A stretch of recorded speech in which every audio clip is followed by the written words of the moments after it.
Informasi seputar bola.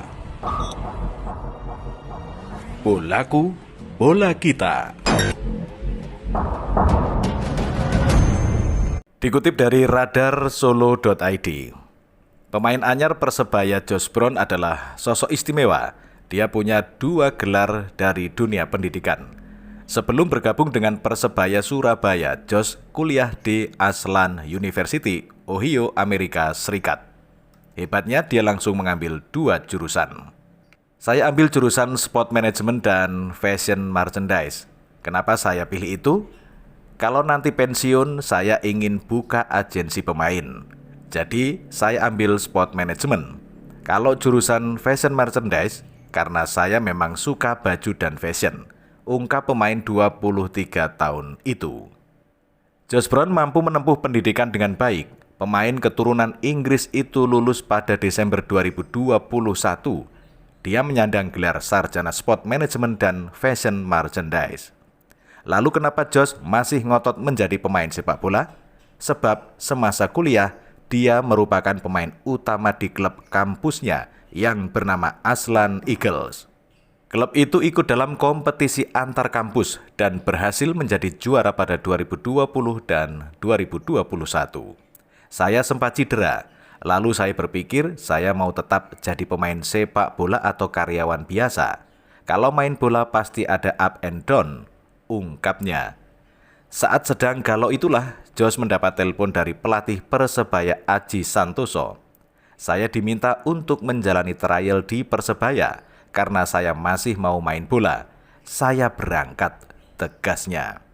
Kemudian dikutip dari Oke Bola, Persebaya Surabaya terpaksa mengungsi ke Gresik selama putaran kedua Liga 1 2022-2023.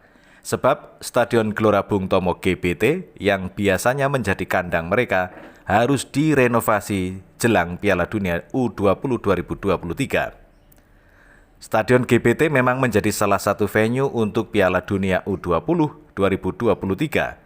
Kementerian PUPR pun melakukan proses renovasi sejak awal tahun ini demi mempersiapkannya jelang Piala Dunia U20 2023. Hal itu dikonfirmasi oleh Kepala Dinas Budaya dan Pariwisata Kadisbudpar Pemerintah Kota Surabaya, Wiwi Widayati.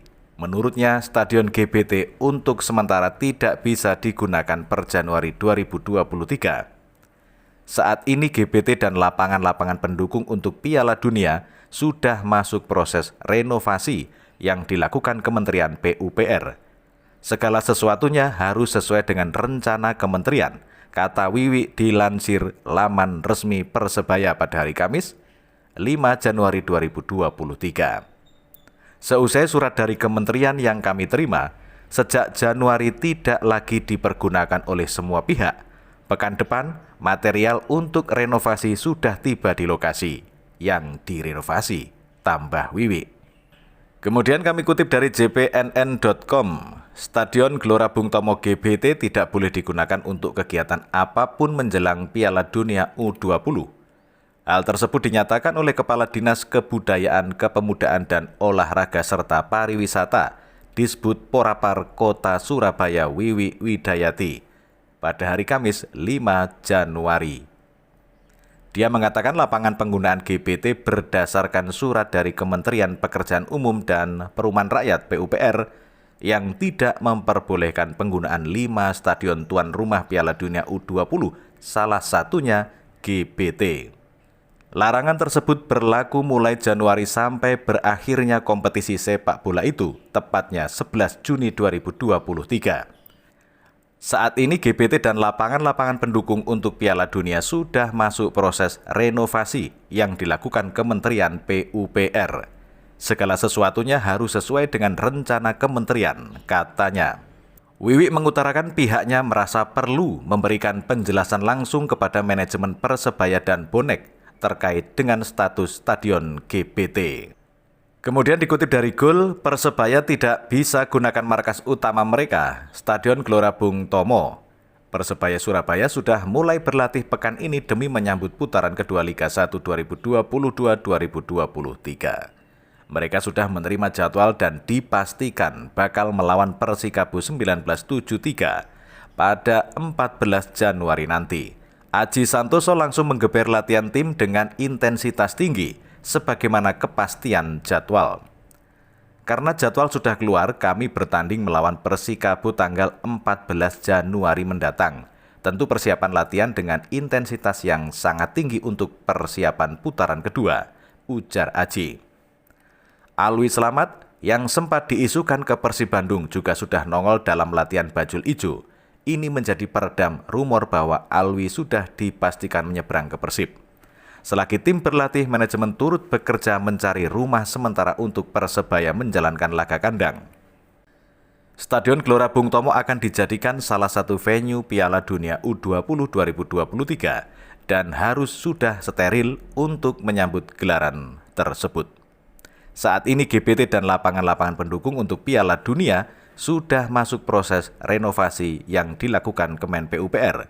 Segala sesuatunya harus sesuai dengan rencana kementerian, kata Kadis Budpar Pemkot Surabaya Wiwi Widayati. Sesuai surat dari kementerian yang kami terima, sejak Januari tidak lagi dipergunakan oleh semua pihak. Pekan depan material untuk renovasi sudah tiba di lokasi yang direnovasi, lanjut Wiwi. Kemungkinan Persebaya akan berkandang di Gelora Delta Sidoarjo. Mereka pun sudah mendapat lampu hijau untuk menggunakan stadion tersebut. Kemudian, kami kutip dari poskupang.com. Jadwal Liga 1 pekan ke-18 menjelang duel lawan Persebaya Surabaya, pelatih Persikabo 1973 Jajang Nur Jaman dipecat. Berdasarkan jadwal Liga 1 yang dikeluarkan PT Liga Indonesia Baru PT LIB, duel Persebaya Surabaya versus Persikabo 1973 akan digelar pada hari Sabtu 14 Januari 2023 mulai pukul 17.15 WIB. Stadion Gelora Bung Tomo GBT akan menjadi tempat berlangsungnya duel Persebaya Surabaya kontra Persikabo 1973. Berdasarkan jadwal Liga 1 yang dikeluarkan PT LIB, ada 3 partai yang akan melangsungkan pertandingan pada jam yang sama mulai pukul 16.15 WIB. 3 partai tersebut yaitu Barito Putra versus Madura United, Persik Kediri vs Persita, dan Dewa United versus Persis Solo.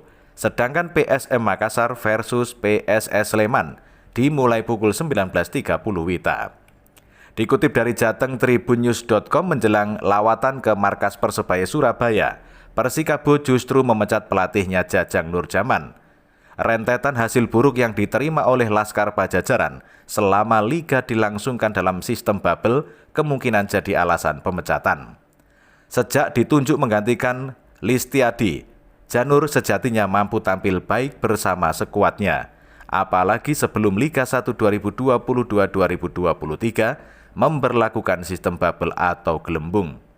Persikabo 1973 racikan Janur mampu menjungkalkan klub-klub besar seperti Persebaya Surabaya, Persis Solo hingga juara bertahan Bali United. Namun setelah memasuki sistem bubble, Laskar Pajajaran justru tampil kurang menggigit. Padatnya jadwal kompetisi dan kedalaman skuad kurang merata, membuat Janur kesulitan mengatur pasukannya. Informasi seputar bola. Bolaku, bola kita.